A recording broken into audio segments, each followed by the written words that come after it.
오늘 본문 말씀 가지고 누가 들으리오 하나이다. 누가 들으리오 하나이다 라는 제목으로 주님의 말씀 함께 나누도록 하겠습니다. 오늘 시편에 위에 이렇게 작은 글씨로 쓰여 있는 걸 보면 시편 59편 위에 보면 사울이 사람을 보내어 다윗을 죽이려고 그 집을 지킨 때에 라고 쓰여 있습니다. 그러니까 이제 미갈이 그죠? 그래서 이제 인형 같은 거 놓고 다윗을 창으로 내려가지고 이제 구출하는 그 기지를 발휘해서 구출하는 그 사건의 말씀입니다. 사울 왕이 다윗을 이제 질투해서 사울은 천천히요 다윗은 만만이다라고 하는 이런 얘기 때문에 그가 속이 뒤집어져서 결국 자기 사위인 다윗을 죽이기 위해서 자기가 가지고 있는 자기의 일당, 자기의 무리들을 총동원해서 다윗을 죽이려고 하는 그런 상황 가운데 다윗이 하나님께 나를 구원하여 달라라고 아뢰면서 드리는 고백입니다. 자, 우리 그러면 다윗을 죽이려고 하고 있는 사울과 공모해서 다윗을 죽이려고 하는 사람들은 어떤 존재인가? 그들의 태도는 어떤 태도인가를 먼저 보면 그것이 6절 7절에 기록되어 있습니다. 자, 6절 읽어볼까요? 그들이 점으로 돌아와서 개처럼 울며 성으로 두루 다니고 그들의 입으로는 악을 토하며 그들의 입술에는 칼이 있어 이르기를 누가 들으리오 하나이다. 이들이 강한 사람들입니다. 권력을 다 가지고 있는 사람들이 군대를 가지고 마치 개가 두루 다니면서 그 공격할 대상을 찾고 있는 것처럼 다윗을 이제 찾고 있는 것입니다. 그러면서 입으로 뭐를 토하고 7절 보니까 악을 토하고 그들의 입술에는 뭐가 있고 칼이 있고 그러면서 우리가 다윗을 죽이자 하면서 나아가면서도 그들이 말하기를 뭐라고 한다? 누가 들으리오라고 한다라는 겁니다. 이거 누가 들으리오는 어떤 의미입니까? 원래 이렇게 악을 행하고 죄 없는 다윗이지만 사울이 죽이라고 하니까 우리가 악을 도우면서 이렇게 다윗을 죽이려고 하는 이런 사실을 누가 알겠는가? 우리가 이것을 행하는 걸 누가 들으리오라고 하는 것입니다. 이건 지금 누구를 무시하고 있는 겁니까? 사람은 못 듣고 사람은 알지 못한다 할지라도 누구는 아세요? 하나님은 아시고 하나님은 듣고 계십니다. 그런데 그럼에도 불구하고 누가 들으리오라고 하는 이들의 악한 모습을 보여주고 있습니다. 그래서 우리 12절 말씀도 한번 읽어보겠습니다. 12절 읽어볼까요? 그들의 입술의 말은 곧 그들의 입의 죄라. 그들이 말하는 저주와 거짓말로 말미암아 그들이 그 교만한 중에서 사로잡히게 하소서. 이들이 그렇게 언어로만이 아니라 전체로 다윗을 죽이려고 이렇게 악을 행하는 것은 그들의 마음 가운데 뭐가 있다? 교만함이 있다라는 겁니다.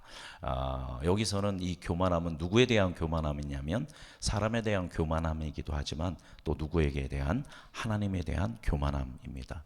우리가 죄가 어디서 시작하는가를 쭉 보면 우리 내면에서 악이 어디에서 시작하는가를 보면 그 누굴 무시할 때부터 죄와 악이 시작되냐면 하나님을 무시할 때 누가 들으리요 뭐 하나님이 뭐 어떻게 하시겠나 아이 뭐 어쩔 수 없지 이렇게 하면서 우리가 하나님을 경외하고 늘 하나님의 마음의 중심에 모셔야 하는데 마치 누가 없는 것처럼 하나님이 없는 것처럼 만약 사울 왕이 그리고 사울을 따르는 사람들이 그 강한 사람들이 누구를 경외한다면 하나님을 경외한다면 죄 없는 다윗을 죽일 리가 만무하죠. 그죠? 골리앗을 넘어뜨렸고 이스라엘이 위기에 있을 때마다 다윗이 목숨 바쳐서 나라를 구한 이런 구국의 영웅을 그냥 권력 싸움으로 말미암아 죽이려고 한다라는 것은 있을 수 없는 것이고 그거는 교만함이고 그것은 누가 들으리오 하면서 하나님을 무시하는 행동이다라는 겁니다.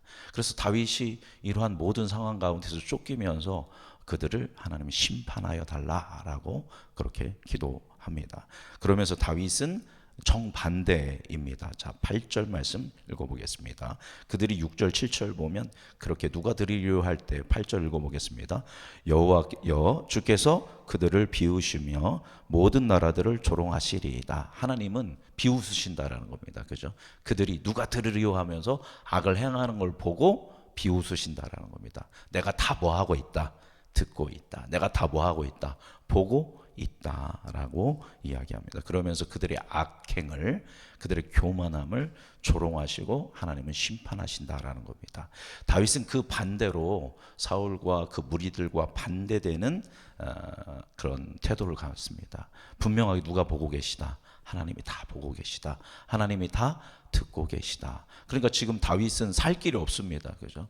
장인어른이 왕인데 자기를 보호해야 할 장인어른이 자기를 죽이려고 모든 이들을 총동원한 상황이니까 다윗은 이 상황에서 절망할 수밖에 없지만 눈을 들어 누구를 바라봅니까? 하나님을 바라봅니다. 그것이 1절부터 5절입니다. 자, 1절 같이 읽어보겠습니다.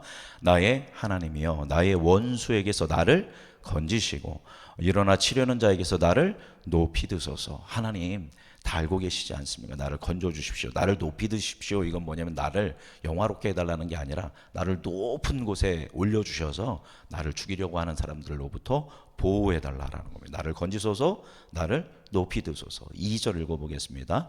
악을 행하는 자에게서 나를 건지시고 피 흘리기를 즐기는 자에게서 나를 구원하소서. 그래서 나를 건져 주옵소서, 또 나를 구원하여 주옵소서. 악을 행하고 피 흘리는 자들에게서 나를 구해달라라고 이야기합니다.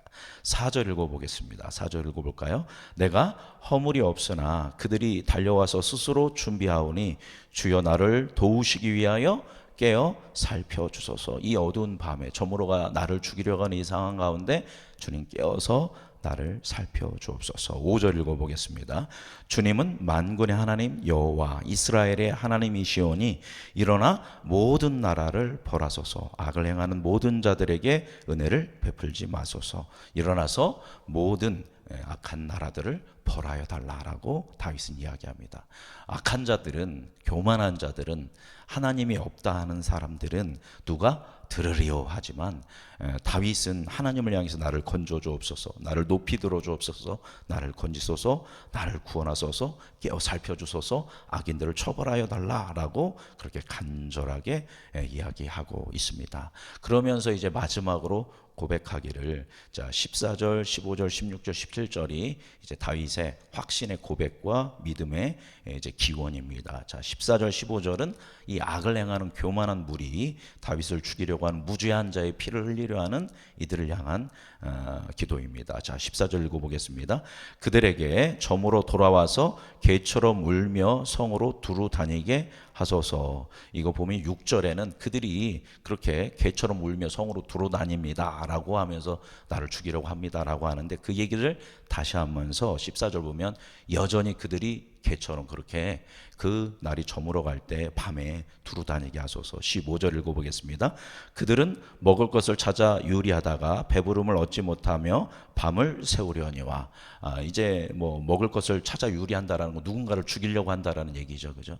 자기들의 목적을 이루기 위해서 그렇게 밤새 돌아다니다가 배부름을 얻지 못한다라는 것은 결국 그 일을 이룰 수 있을 거다, 못 이룬다, 이루지 못할 거다, 나를 죽이지 못할 것이다, 악이 성공하지 못할 줄 내가 믿습니다 라고 기도하면서 이제 자신을 향한 기도는 16절 17절입니다. 자신의 결단 고백입니다.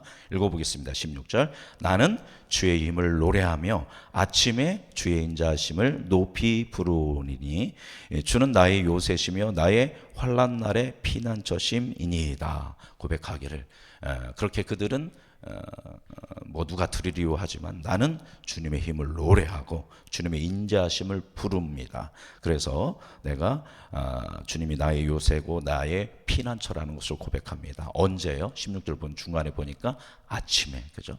밤새 어둠의 권세는 다윗을 죽이려고 했지만 아침에 다윗은 주의 인자하심을 높이 부르겠다라고 고백합니다. 17절 읽어보겠습니다.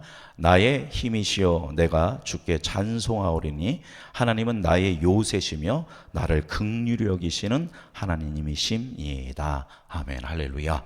하나님은 나를 긍휼히 여기시는 분이기에 내가 그 주님을 찬송합니다. 주님은 나의 요새시고 나의 구원자이십니다 라고 고백을 합니다. 예, 말씀 정리하도록 하겠습니다. 이게 언제 쓴 거예요? 지금 다윗이 지금 사울 왕이 자기를 죽이려고 할 때 그죠? 그래서 그 집을 포위하고 죽이려고 할 때 다윗이 노래한 겁니다. 어떻게 이럴 수 있습니까? 이게 아니라 그 악인들은 누가 들겠습니까? 하면서 이 밤새 나를 죽이려고 하겠지만 나는 나를 지키시는 요새시요 나를 긍휼히 여기시는 그 하나님. 그래서 아침에 주의 인자하심을 내가 노래하겠습니다. 주님 나를 구원하소서, 높이 드소서, 건지소서, 살펴줄게요, 살펴주소서라고 하면서 오직 하나님만 바라보면 그 안에서 소망을 갖고 희망을 갖고 일어나는 이 다윗의 그 깊은 믿음을 오늘 엿볼 수 있습니다. 우리에게도 동일한 그런 고통이 주어질 때가 있습니다. 누가 들으리요 하면서 어둠의 권세가 우리를 넘어뜨리려 하고 마치 밤새워 그 먹잇감을 찾는 개처럼 으르렁거리면서 우리를 공격하는 순간들도 있을 것입니다. 그러나 그들을 하나님은 뭐 하신다? 비웃으시고 조롱하시고 분명하게 심판하실 줄 믿습니다. 그런데 우리는 우리를 구원하실, 지금 나를 압박하고 나를 고통스럽게 하는 그런 모든 상황, 그죠? 그것이 여러 가지일 수 있습니다. 인간관계일 수 있고 원수일 수 있고 질병일 수도 있고 힘든 모든 상황들일 수 있지만 그러한 들깨와 같이 그렇게 으르렁거리는 그런 존재로부터 하나님을 두려워하지 않는 그런 존재로부터 나를 구원하실 분은 누구밖에 없습니다. 하나님밖에 없습니다. 라는 믿음을 가지고 다윗이 결국 그 믿음으로 승리했던 것처럼 나를 건지시고 나를 높이시고 나를 구원하시고 깨어 나를 살펴주소서. 내가 아침에 주의 인자하심을 노래합니다 라고 고백하면서 믿음으로 오늘도 승리하며 그 어려움들을 극복하는 은혜가 여러분 모두 안에 있기를 주님의 이름으로 축복합니다.